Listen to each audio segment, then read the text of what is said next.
There was a great energy. First of all,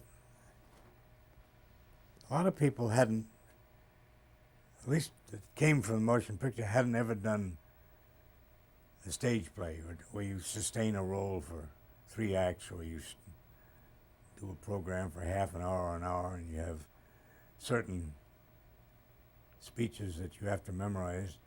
And it used to just amaze me is that after they'd gone through the run-through and timed it, and then gone through the dress rehearsal and timed it again, they then had to cut something out before we did the air show. I don't know how the actors remembered not to say the things that they'd memorized, you know. Of course, we had things on cards, you know. That was before the days of the teleprompters. So there's cue cards. Cue cards. And that way you could, if you were good at it, and you know, you didn't turn over and read it off there, and then turn over and read it, and just sort of casually.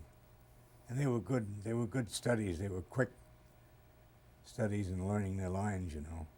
Describe a typical week in preparing for a live drama show. But sometimes they spend more than 1 week. They would go to well, first of all, the producer would cast it, and they'd sign up the performers, and the scripts were sent to them, and then they'd have a reading, sit around a table. Everybody'd read the part that they were going to be. And sometimes there were a lot of funny things that happened, a lot of hysterical things. And like what? And during the reading? During the reading, they'd make mistakes and then laugh about it. They knew, well, we can't do that. And sometimes the things that they tripped up on, they would cut out anyway. So they learned that way to don't trap themselves in places that could get them into a corner where they wouldn't know what to say.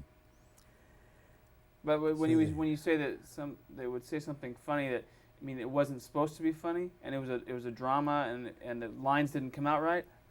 That happened sometimes, but mostly it was just they made a mistake in the reading. That was all. And because they didn't do everything heavy drama, they did lots of comedies, you know.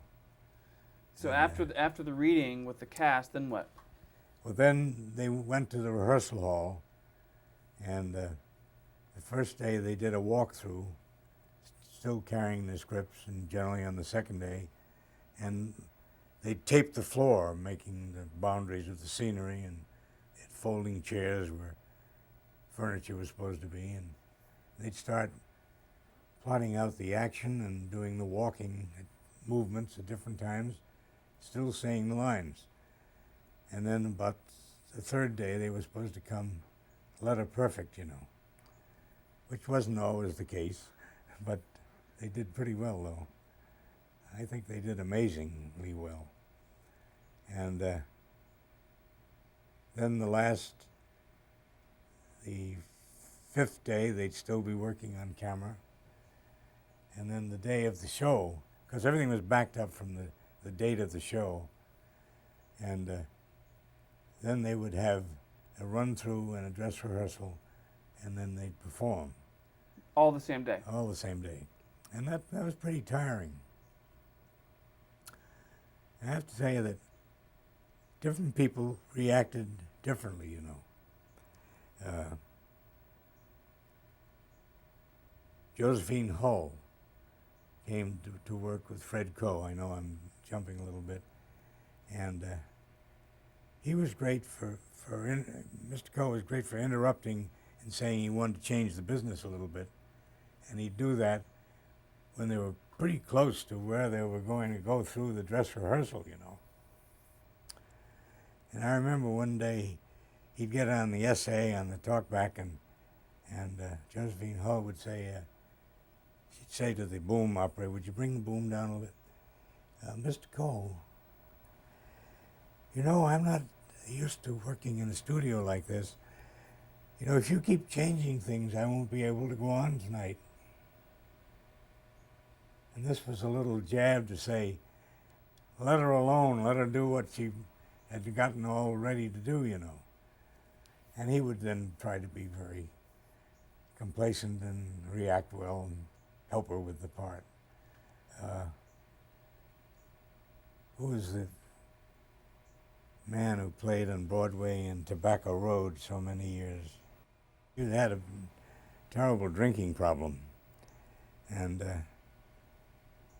we did this show up on the 8th floor, and in the second studio we had, it was a little larger than the one on the 3rd floor.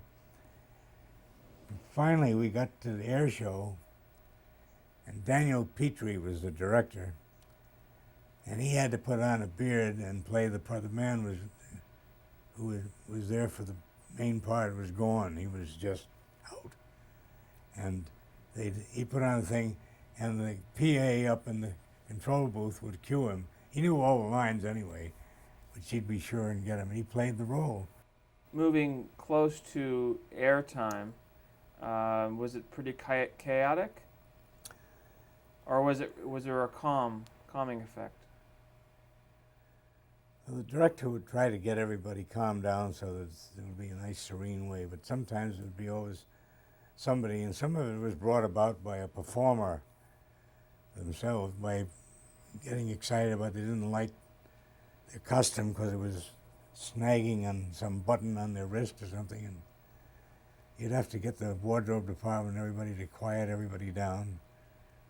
And there were human incidents when they needed some coaching and help, but generally speaking, the actor would say, well, now we're going to go in 20 minutes. Good luck to everyone. And they'd tell them when the places, they were to be in their places, and things would go quite well.